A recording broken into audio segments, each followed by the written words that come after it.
La historia de los pueblos indígenas en el continente americano no es simplemente un relato antiguo, aunque sí se remonta a miles de años en el pasado, sigue siendo parte de la actualidad, especialmente colombiana. La cultura indígena está presente en gran parte del territorio nacional y sus pueblos aún mantienen costumbres, tradiciones y lenguas que los acompañan desde lo que podríamos denominar, en términos de humanidad, el principio de los tiempos. Son pueblos que han sobrevivido a conquistas, migraciones y el cambio continuo de un mundo que hoy se ve muy diferente a aquel con el que se toparon los conquistadores españoles al hacer tierra en América. Los pueblos indígenas de Colombia sobrevivieron con una sorprendente combinación entre adaptabilidad y defensa de su identidad. En este siglo XXI, que parece plantear un desarrollo tecnológico sin techo y un cambio constante en el modo de vivir, un 3.34% de la población de Colombia pertenece a pueblos originarios. En el país se mantienen vivas 65 lenguas amerindias que se agrupan en 12 familias lingüísticas y una gran diversidad de dialectos. También afrontan serias necesidades, denuncian que no se respetan sus derechos más básicos y sufren de manera directa las consecuencias del conflicto armado. Hoy hablaremos de algunas de estas culturas, las del pasado y las del presente. Bienvenidos a mi canal, mi nombre es Adriana Chilito, gracias por estar aquí. Si les gusta este tipo de contenido, se pueden suscribir a mi canal y activar la campanita de notificaciones. De esta manera, YouTube les avisará cuando suba un nuevo video. También me pueden seguir en mis diferentes redes sociales. Me encuentran en Instagram, Facebook o en Twitter como @lachilito y en TikTok como @lachilito1. Comenzamos.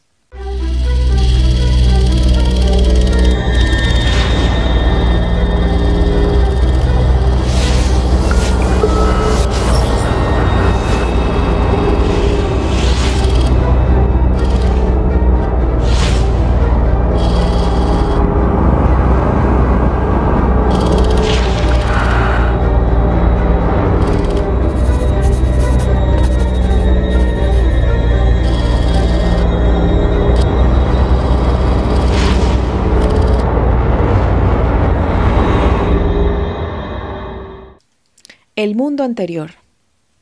Chibcha, Caribe, Arawak, Huitoto, Tupí, Tucano, Bora, Macupu Inabe y Yaguas Pebas, Andoque, Aguá, Cuaiquer Cofán, Guambiano, Camentzá, Paez, Ticuna, Tinigua, Yagua y Yaruro. Las lenguas indígenas que todavía se hablan en distintas zonas del país son en algunos casos muy conocidas por las poblaciones que conviven con estas etnias. En otros casos son idiomas que solo han escuchado sus hablantes, quienes hace mucho tiempo han decidido emprender una vida más bien aislada. Sea cual sea el caso, los pueblos indígenas han tenido que adaptarse a cada época en el contexto de un país que, ciertamente, ha atravesado periodos signados por los enfrentamientos y la violencia. Han debido hallar su lugar en un mapa de por sí fragmentado y conflictivo. Encontrar el equilibrio entre mantener las costumbres ancestrales y emprender un proceso de inclusión e intercambio con quienes los rodean. No existe una receta que se aplique a todos los pueblos y en el video de hoy repasaremos la historia de algunos de los principales pueblos indígenas que marcaron profundamente la historia y la identidad colombiana. El principal punto de inflexión en lo que refiere a las comunidades indígenas estuvo marcado naturalmente por la conquista española. Cuando los primeros exploradores europeos comenzaron a recorrer lo que es ahora el territorio colombiano, era el año 1499. En sus primeros ingresos a estas tierras, hallaron muchos pueblos dispersos y un abanico amplísimo de lenguas y costumbres. Los conquistadores tenían por objetivo fundar ciudades y gobernarlas bajo el mando de la corona española, con la idea, en paralelo, de convertir a los nativos al cristianismo. La colonización como tal comenzó aquí a partir de 1509 en los primeros pueblos fundados en la región del Golfo de Urabá. Ya en 1525 sería el turno de la fundación más importante, la de una ciudad que se convertiría no solo en la más grande de la época, sino también la más antigua e influyente en tiempos de la colonia. Nos referimos a la ciudad de Santa Marta. Así se fue trazando el mapa de las distintas ciudades y circuitos de circulación para caballos y también para carruajes. El 6 de agosto de 1538 fue el turno de la fundación de Santa Fe de Bogotá, que seguía la arquitectura urbana clásica de una típica ciudad colonial con su plaza mayor y alrededor de ella la iglesia y el cabildo. Hasta aquí podemos hacer un relato que recuerda bastante a lo que nos han contado en la escuela, o nos contaban. Una historia de conquista e instalación de un sistema colonial que cambió drásticamente el modo en que se vivía y se gestionaban las poblaciones americanas. Ahora bien, ¿qué hubo antes de todo ello? Y principalmente, ¿qué ocurrió con esos pueblos y de qué modo han llegado hasta nuestros días? Un largo informe confeccionado por la Universidad de Delaware de Estados Unidos destaca que al momento del desembarco español en el continente, el territorio de la actual Colombia estaba habitado por 3 grandes familias lingüísticas indígenas de notable organización y desarrollo cultural. Ellas eran la cultura chibcha, ubicada en los altiplanos y zonas frías del centro del país y en la Sierra Nevada de Santa Marta, la Caribe, localizada en el litoral del Océano Atlántico, y la Arawak, en las regiones de los ríos Amazonas, Putumayo y Caquetá. Ese puede ser un buen punto de inicio para conocerlas. La familia chibcha, por ejemplo, se destacaba por tratarse de una cultura asentada de forma tan dispersa que no generó un único pueblo. Era una de las culturas indígenas más numerosas en cuanto a habitantes y con mayor grado de desarrollo intelectual. Tuvo un avanzado conocimiento en las matemáticas, empleó un calendario que le permitió manejar la agricultura y celebrar las fiestas religiosas y utilizó la escritura jeroglífica. Los 2 grupos principales que la integraban eran los muiscas y los tairona, pueblos con una impronta muy influyente en el territorio. Aunque muchos de los elementos de estas culturas no sobrevivieron hasta nuestros días y los registros escritos fueron escasos o difíciles de descifrar, en bitácoras de exploradores europeos podemos hallar algunas pistas que hablan de su desarrollo, sus características y sus creencias. De acuerdo con el estudio Los pueblos indígenas de Colombia en el umbral del nuevo milenio, realizado por Arango y Sánchez, se puede trazar un mapa aproximado de estos pueblos. En la península de La Guajira, un complejo cultural arawak dominaba el territorio. En la Sierra Nevada de Santa Marta, la Confederación de los Tairona agrupaba distintos pueblos de habla chibcha y sobre el litoral atlántico se asentaban numerosas comunidades caribe. Al occidente, dominando el Atrato, estaban los Tule, sobre el Darién los Cueva y sobre los ríos Sinú y San Jorge, una densa población zenú. En la costa pacífica los pueblos Chocó estaban distribuidos a lo largo de todo el territorio, mientras que en el noroeste andino se encontraban pueblos probablemente caribe, como los Pozo, Carrapa, Nutibara y Arma. La cantidad de habitantes que había previo a la llegada de los españoles es incierta y quizás nunca se sepa con claridad. Según datos del DANE, el Departamento Administrativo Nacional de Estadísticas, un número aproximado podría rondar los 100 millones. Muchos menos quedaron después del avance español, con enfermedades traídas de Europa y una colonización que incluyó matanzas, hambrunas y desplazamientos. Volviendo al caso puntual de los tairona y los muiscas, existen evidencias que hablan de sociedades organizadas en clanes que integraban a su vez tribus bajo el mando de jefes o caciques. A su vez, la unión de estas tribus se organizaba bajo el mando de un sipa o saque, un rol que incluía funciones políticas y religiosas.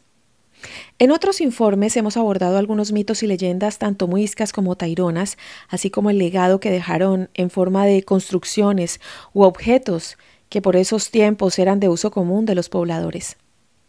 Los muiscas vivían especialmente en las regiones de altiplanos y otras zonas frías o templadas del centro del país, por ejemplo, Cundinamarca, Boyacá y Santander. Ocupaban en total una extensión aproximada de 30.000 kilómetros cuadrados. ciertamente eran un pueblo de grandes proporciones. Su sustento se daba principalmente por la actividad agrícola, mientras que la caza y la pesca eran tareas secundarias para su supervivencia, pero también estaban presentes.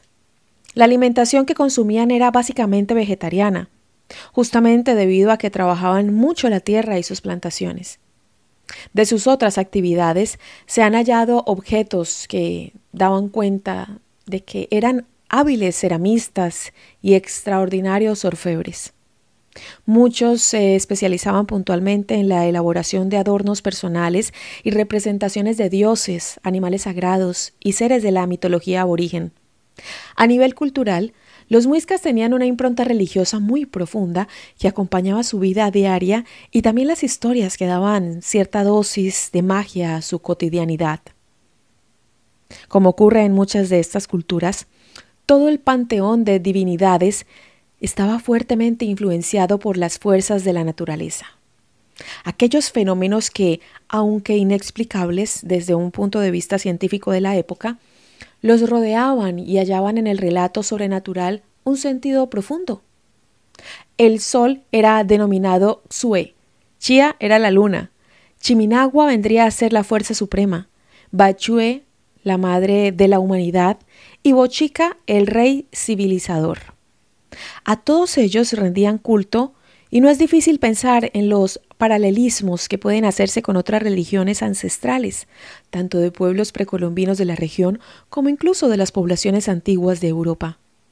Las grandes creencias en este punto parecían hermanar a los hombres y darles un pasado con bastantes puntos de contacto.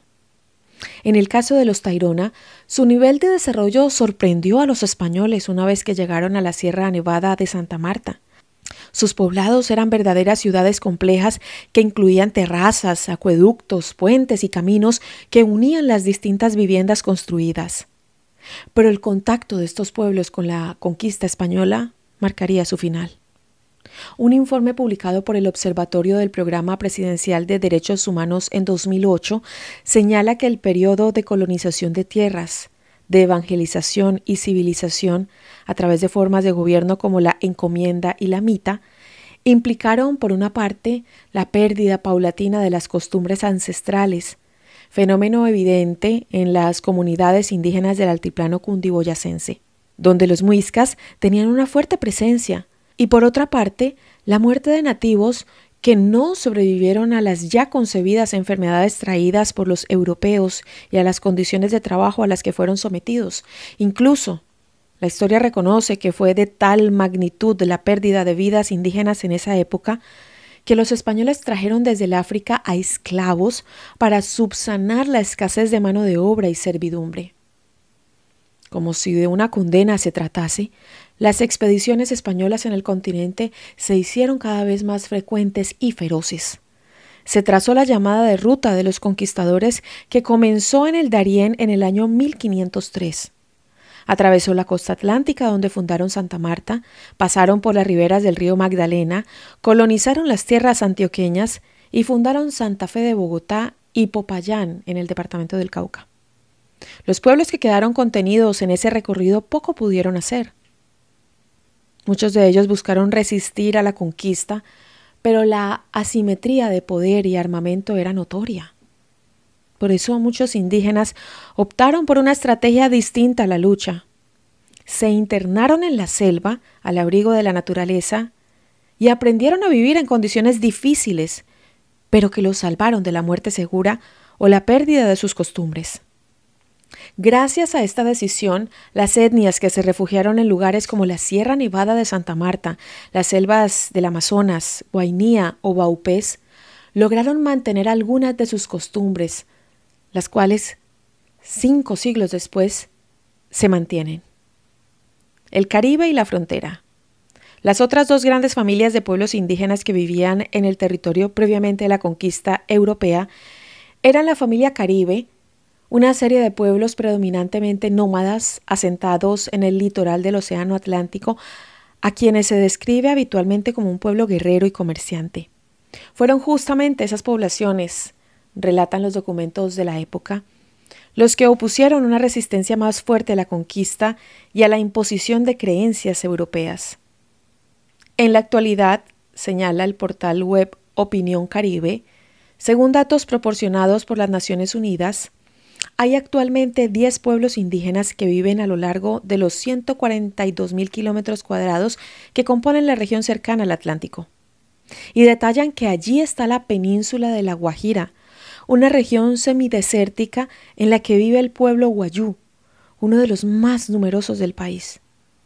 Desde la costa se levanta el gigantesco macizo montañoso de cerca de 17.000 kilómetros conocido como la Sierra Nevada de Santa Marta, en la que viven los pueblos Cagaba, Cogi, Iku o Arhuaco, Wiwa y Cancuamo, que son reconocidos por sus especiales filosofías ancestrales del cuidado de la tierra.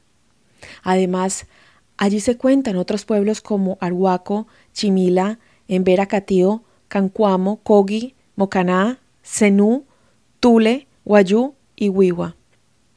En los museos arqueológicos de Barranquilla, los objetos que creaban estas poblaciones se preservan para que sean testimonio de aquellos pueblos. Juan Guillermo Martín, coordinador del Laboratorio de Arqueología de la Universidad del Norte, explica que ellos elaboraban objetos de arcilla o barro de manera autodidacta, a partir de la experimentación y sin que hubiera llegado alguien a decirles cómo hacerlo. El arqueólogo habla sobre los falsos estereotipos que se instalaron en torno a estos pueblos, especialmente sobre los supuestos conflictos permanentes que mantenían entre ellos. Esa idea de que estaban con flechas esperando escondidos a atacar al que pasara tampoco era cierta. Es una imagen que se inventaron los conquistadores europeos, en muchos casos, para facilitar la toma a sangre y fuego de los territorios que estaban invadiendo. Muchas de las mencionadas culturas indígenas no tuvieron descendientes que sobrevivieran hasta nuestros días para transmitir o explicar cómo era su sistema de creencias o sus formas de vida. Sí se han hallado rastros de ritos funerarios, ofrendas y diversas pistas que hacen suponer que muchas de estas culturas creían en la vida después de la muerte y tenían un sistema complejo de rituales alrededor de la muerte. Otra población importante en el territorio era la familia Arawak, conocidos también como guajiros, y ocupaban la zona donde luego se trazaría la frontera entre Venezuela y Colombia. Al ser una sociedad preexistente a la demarcación de esos límites, su identidad cultural abarca a ambas naciones actuales.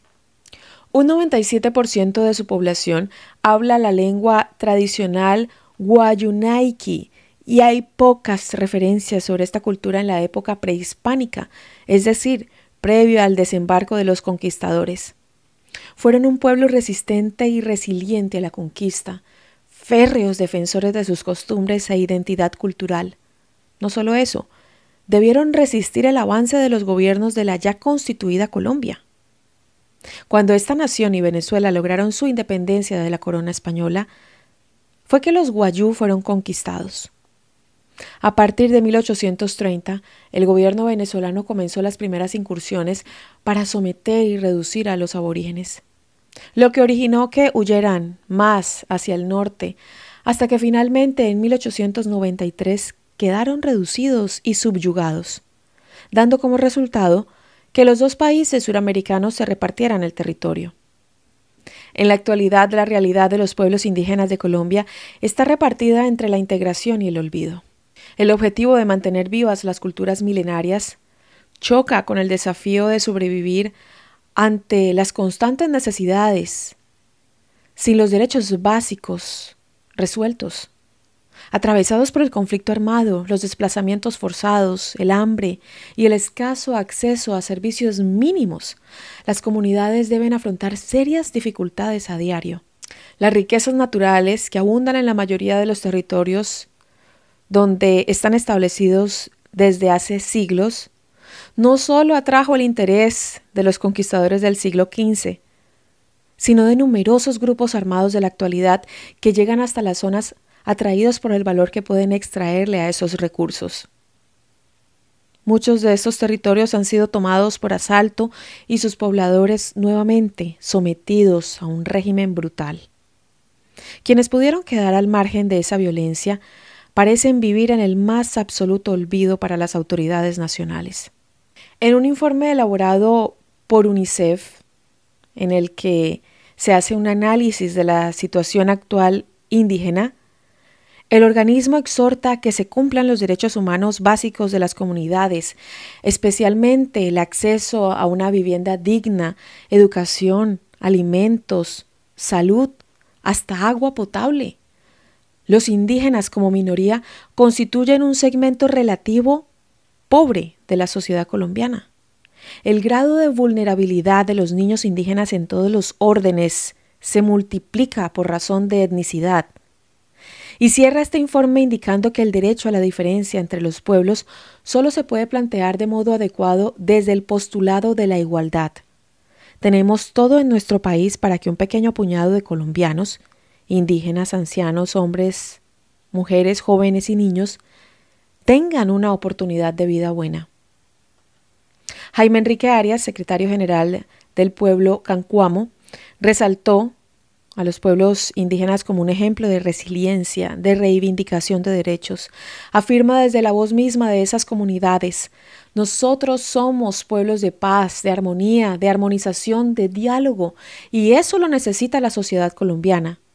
Hizo un llamado a que se identifique a los responsables materiales e intelectuales, quienes tienen intereses económicos y políticos detrás del proceso de victimización de los pueblos indígenas, sobre todo en el marco del conflicto armado interno. Necesitamos que esta verdad reivindique la dignidad de las víctimas. Necesitamos que esta verdad esté ligada con la memoria histórica, con recordar a aquellos que se fueron con la bandera en la mano, que se fueron luchando, que se fueron defendiendo nuestro territorio, nuestros procesos organizativos. Mientras tanto, la palabra que parece sintetizar la historia de estos pueblos hoy sigue vigente: resistencia. Mi Lupita es colombiana y está aquí porque les quiero agradecer a todos por llegar hasta el final de este video. Si les gusta este tipo de contenido, se pueden suscribir a mi canal y activar la campanita de notificaciones. De esta manera YouTube les avisará cuando suba un nuevo video. También me pueden seguir en mis diferentes redes sociales. Me encuentran en Instagram, Facebook o en Twitter como @lachilito y en TikTok como @lachilito1. Espero sus likes, que se suscriban a este canal y sus mensajes y sugerencias para futuros videos. Nos vemos en uno próximo. Besos de Lupe. Chao, chao.